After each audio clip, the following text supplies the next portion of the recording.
대전 학생인권조례에 그럼 어떤 내용을 포함하고 있는지 한번 살펴보겠습니다.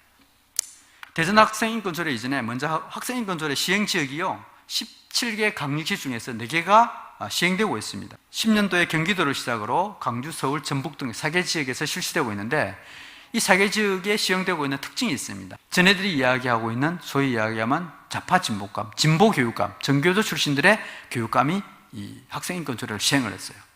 경기도 같은 경우는 김상곤 교육감이 시행했고요. 강주도 마찬가지고, 특히 서울 같은 경우는 처음에는 많은 사람들이 이걸 하고 반대를 했습니다. 근데 조계종이 직접적으로 개입하게 되죠. 종자위원을 통해서 조계종이 개입해가지고 이 학생인권조례를 통과시키게 됩니다.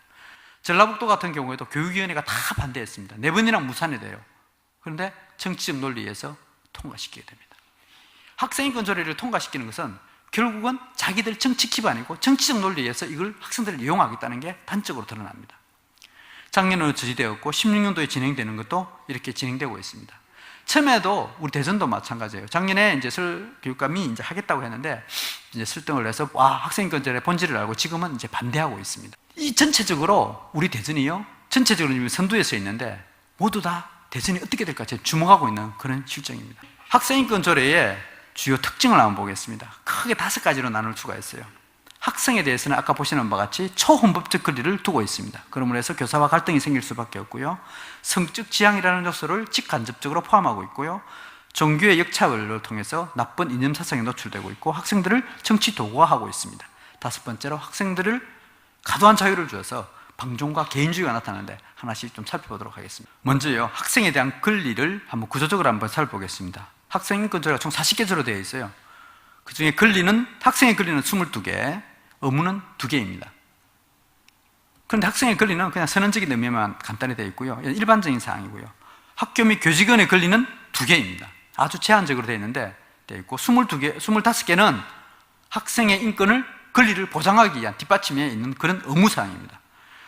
그 교사의 권리는 얘들이 만약에 휴대폰을 가지잖아요. 그럼 휴대폰을 가지고 검사는 하는데 뺏지는 못해요. 수업 시간에 하고 있어도 뺏지는 못하고 그냥 그대로 둬야 됩니다. 이게 교사의 권리가 전부입니다. 학생인권조례가 통과되고 나면. 그다음 우리 여기 사랑하는 학부형들 계신데요. 그럼 우리 학부형들의 권리는 뭐냐? 학부형들의 권리는 없고 업무만 있어요. 만약에 우리의 자녀가 징계를 받으면요, 학교에 가가지고 보호자로서 협력해야 된다. 이게 우리 보호자, 우리 학부모들의 업무예요. 교육은 삼박자가 이루어지는데 이런 불균형 조례가 이렇게 되다 보니까 엄청나게 교사와 갈등 구조가 생길 수밖에 없죠. 또 학생의 권리가 이것뿐인 줄 아세요? 단체 권리가 있습니다. 어떤 권리는 있냐? 학생인권대를 구성하고 학생참여단을 만들게 되어 있습니다.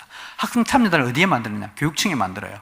교육청에 학생들의 대표들이 모여가지고 거기서 교육 정책도 결정하고 학교에 대해서 조례도 만들게 하고 자기들의 모든 교육 커리큘럼도 짜고, 이게 학생참여단입니다. 그 다음에 학생인권센터도 만들고요. 그러면 그게 인권 담당관들 들어가서 그게 교육도 하게 됩니다. 그러면 인권 교육을 하면 자동적으로 이제 조금 전에 배우게 되겠지만 인권에 대한 잘못된 인권을 가르치게 됩니다. 전반적으로 이렇게 되면 교권은 추락할 수밖에 없고 학부모의 권리는 아예 없습니다. 보호자의 권리는 없습니다. 인성교육 자체가 제한될 수밖에 없는 그런 구조를 가지고 있습니다. 그러면 이런 구조가 왜 생겼을까요? 왜 이런 얼토당도 않은 이런 길을 할까요? 그 근본 원인을 한번 제가 책을 하나 소개해 드릴게요. 이게 이제 전에 학생인권단체에서 만드는 교재이고요. 그 다음에 전교조에서 인권 담당관 활동했던 분이 지은 책입니다. 그 책에 보면 이게 세상을 바꾸는 힘이라는 책이에요. 그 책에 보면 이렇게 나와 있습니다. 생활지도부에 끌고 가는 물리력을 행사하고요. 눈에 보이는 폭력이다 그러고, 교사의 지도를 뭐라고요? 폭력이라고 보고 있는 겁니다. 교장, 교감은 권력이고요. 눈에 보이지 않지만 엄청난 권력을 가지고 있다. 학생을 자르는 권력이 이게 바로 권력이라고 보는 겁니다. 즉 이거는 뭐냐? 교사와 학생을 대결 구도로 만들겠다는 거예요. 그래서 학생들에게 투쟁의식을 심어줘서 뒤집으라는 거예요. 이게 그네들의 논리입니다. 그걸 위해서 인권이라는 논리를 학생들에게 심어주겠다는 겁니다. 그러면서 학교를 7가지 피라미드 계급 구조로 보는 겁니다. 제일 낮은 계급을 왕따, 보통 아이들, 젊은 여교사, 나이 든 여교사.